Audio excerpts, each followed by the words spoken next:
अस्सलामुअलैकुम जी। शुरू करते हैं अल्लाह पाक के नाम से जो बड़ा मेहरबान और नहायत रहम करने वाला है। जी दोस्तों, क्या हाल है? उम्मीद करता हूँ सब ठीक ठाक खैर अफियत से होंगे। मेरी दुआ है जहाँ तक खुदा की खुदाई है अमन सुकून और सलामती रहे। अक्सर किसान सवाल कर रहे हैं कि मैं गंदम की बिजाई के वक्त DAP की 1 बोरी डालूं या 2 बोरी। इस तरह आजकल इस तरह की पोस्टों की भी सोशल मीडिया पर भरमार है कि ज़्यादा पैदावार वाली गंदम की वैरायटी कौन सी हैं वगैरह वगैरह। वीडियो शुरू करने से पहले मेरी रिक्वेस्ट है कि मेरे इस चैनल को सब्सक्राइब कर लें और घंटी के बटन को प्रेस कर लें ताकि मेरी आने वाली हर नई मालूमाती वीडियो आप तक पहुंचती रहे। जी मेरे किसान काश्तकार भाइयों, मेरे भाइयों, मैं आपसे पहले भी इस बात की अर्ज कर चुका हूं कि दुनिया में कोई भी ऐसा तरीका मौजूद नहीं जिससे आप अपनी ज़मीन की खादों की ज़रूरियात का अंदाज़ा लगा सकें सिवाय लेबॉरेटरी टेस्ट के।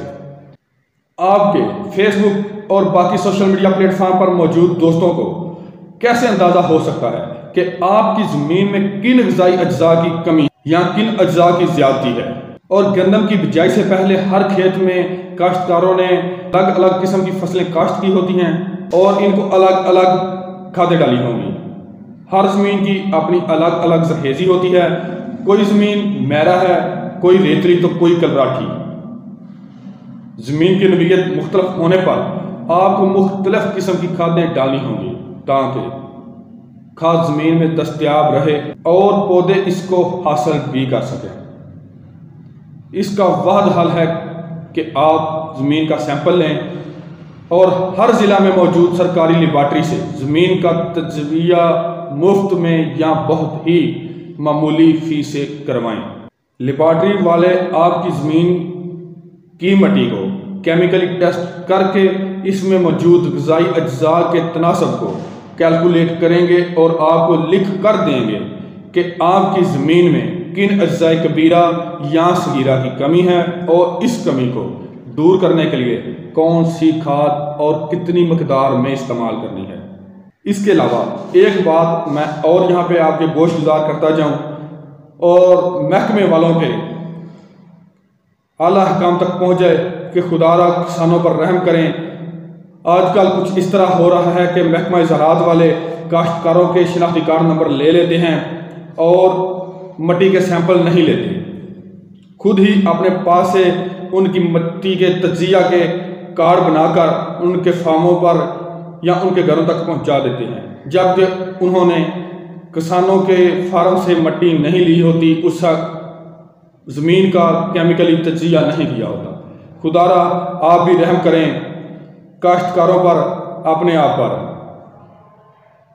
अगर आप तजिया ठीक से करके प्रॉपर मिट्टी का सैंपल लेकर काश्तकारों को उनकी ज़मीन के मुतल्लिक़ बताएंगे कि उनकी ज़मीन में किस चीज़ की कमी है और कितनी कमी है, तो पैदावार में अच्छा खासा इजाफा होगा। इस तरह मुख्तलिफ और सुनी सुनाई वैरायटीज़ के पीछे भागने की बजाय ज़्यादा तो जो अपनी ज़मीन की तैयारी और बेहतर मैनेजमेंट पर दें। मेरे काश्तकार भाइयों, याद रखो, जब तक आप बेहतर मैनेजमेंट नहीं करेंगे, लेज़र लैंड लेवल से ज़मीन हमवार नहीं करेंगे, खादों का सही इस्तेमाल नहीं करेंगे, जड़ी बूटियों का तदराक नहीं करेंगे, वक्त पर पानी नहीं देंगे और सिर्फ इंतहाई ज़रूरत के वक्त ही पेस्टिसाइड का इस्तेमाल नहीं करेंगे बल्कि अंधाधुंध पेस्टिसाइड का इस्तेमाल करेंगे और दीगर ज़रूरी अवामल को ध्यान नहीं रखेंगे, तो भले आप जितनी मर्जी महंगी और जदीद वैरायटीज़ ढूंढ लाएं, पैदावार हासिल नहीं कर पाएंगे। अलबत्ता अगर जो मैंने आपको ये सब अवामल बताए हैं, आप इन तमाम चीज़ों का ध्यान रखें और बेहतर मैनेजमेंट और उशर अदा करने की नीयत के साथ फसल काश्त करें, तो आप किसी भी दस्तयाब इलाके के लिहाज से मंजूर शुदा वैरायटी से बेहतरीन नताइज हासिल कर सकते हैं। मेरे हम वतनों, मेरे अजीज़ों, मैं ये नहीं कह रहा कि आप बेहतर बीज तलाश ना करें, ज़रूर करें, मगर ये बात जहन में बिठा लें कि बेहतरीन बीज इस वक्त काम दिखाएगा जब आप इस ज़मीन को बेहतरीन माहौल और ज़रूरत के मुताबिक ग़िज़ाई अज्जा फराहम करके फलने फूलने का बेहतरीन माहौल फराहम करेंगे। इसके अलावा मैं आपके साथ पिछले साल की एक रिसर्च भी शेयर कर देता हूं। ज़री साइंसदान साबका डायरेक्टर जनरल रिसर्च जनाब डॉक्टर अब्दुल रशीद के एक मुहतात अंदाजे के मुताबिक अगर वतन अजीज के काश्तकारा अपनी ज़मीन का टेस्ट करवा कर खादें डालें तो इससे पाकिस्तान में खेती बाड़ी करने वाले हर काश्तकार को कम अज़ कम 6,000 रुपये फी एकड़ के हिसाब से सालाना बचत और मुनाफा हो सकता है। जी दोस्तों, ये रिसर्च पिछले साल की है। गंदम की बिजाई से पहले कोशिश करें कि मिट्टी का तजिया लाजमी करवा लें और खादों का इस्तेमाल मिट्टी के तजिया के मुताबिक करें। हो सकता है आपकी ज़मीन में पोटाश, फास्फोरस और दीगर अज्जा की इतनी ज़रूरत ही ना हो जितनी आप डाल रहे हैं।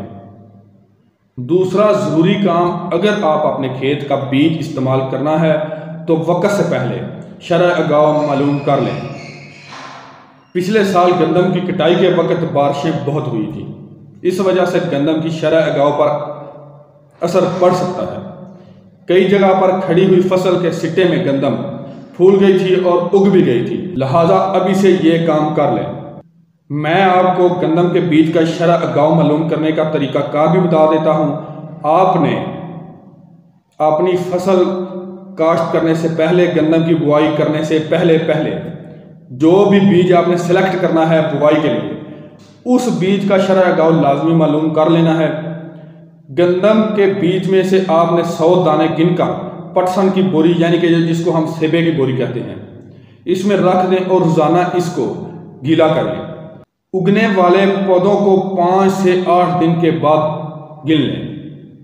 100 दाने में से जितने बीज उगेंगे वो आपके बीज की शरअ आगाह होगी। गंदम के बीज का वक्त से पहले शरअ आगाह मालूम कर लें। गंदम के बीज का शरअ आगाह 85% से कम नहीं होना चाहिए, यानी कि जो दाने 100 आपने गिनकर सेबे की बोरी यानी कि पटसन की बोरी में रखे हैं, वो 8 से 10 दिन बाद उनमें से 85 दाने लाजमी उगे हों। इसके अलावा वैरायटी का इंतखाब भी बहुत सोच समझ कर ही करना चाहिए। पिछले साल रस्ट पिछले 2 सालों में बहुत ज़्यादा मसला बन चुका है। अपने इलाके के माहरीन के मशवरे से वैरायटी का इंतखाब करना है। वैरायटी का मशवरा देना मेरे लिए मुश्किल है, क्योंकि हर इलाके के लिए एक अलग वैरायटी होती है। मैं सिर्फ इतना ही कहूँगा कि सर्टिफाइड बीज इस्तेमाल करें। और दूसरा अहम और प्रैक्टिकल बात मैं आपको बता दूं कि अगर आपको बीज आपके इलाके के किसी जिम्मेदार से मिल जाए, उस जिम्मेदार से जिसकी गंदम लास्ट ईयर यानी कि पिछले साल आपने देखी थी जब उसने कटाई करवाई थी, उससे अगर आपको बीज मिल जाए तो कोशिश करें उससे बीज लेकर इस्तेमाल करें जिस भी वैरायटी का। क्योंकि अक्सर देखने में आया है, मैं अब कंपनियों के नाम वगैरह तो नहीं लूँगा आपके सामने, ये बात अक्सर देखने में आई है कि कंपनियां जो बीज खरीदती हैं उनमें अक्सर तो या तो मिलावट हो जाती है, या जहां पर उन्होंने स्टोर किया होता है वहां पर नमी वगैरह ज़्यादा होने की वजह से बाद में बीज का उगाव मुतासर हो जाता है। इस तरह के मसाइल अक्सर देखने में आते हैं। लेकिन जब आप अपने इलाके से किसी ज़मींदार से बीज लेंगे और वो आपको पता होगा कि वो कब और कैसे था, वो कैसा था जब कटाई की थी। अकबर 19, दिलकश, फख्र बखर या इस जैसी नई और अपवर्ड वैराइटीज़ का इंतखाब करें। 1 नवंबर तक 15 नवंबर तक बुआई को यकीनी बनाएं। बीज को बुआई से पहले दवाई से ट्रीट लाजमी कर लें, इससे गाँव अच्छा हो जाता है और बीज का गाँव मुतासर नहीं होता। गाँव मुकम्मल होने के बाद जड़ी बूटी मार स्प्रे करें। जब भी फसल को यूरिया खाद देनी हो तो इसके साथ सल्फर का इस्तेमाल लाजमी करें। सल्फर के इस्तेमाल करने से पौधे यूरिया को ज़्यादा इस्तेमाल करते हैं और यूरिया ज़ाया कम होता है। इसके बाद फसल जब गोब की हालत में आ जाए तो किसी भी अच्छी कंपनी का कोई टॉनिक स्प्रे इस्तेमाल करें, क्योंकि फसल जब गोब की हालत में आ जाती है तो नीचे से खुराक जो है वो फसल के ऊपर तक नहीं पहुंचती, यानी कि सिटे तक नहीं पहुंचती, तो इसलिए जब आप किसी भी अच्छे टॉनिक का स्प्रे करेंगे तो आपकी पैदावार में अच्छा खासा इजाफा होगा।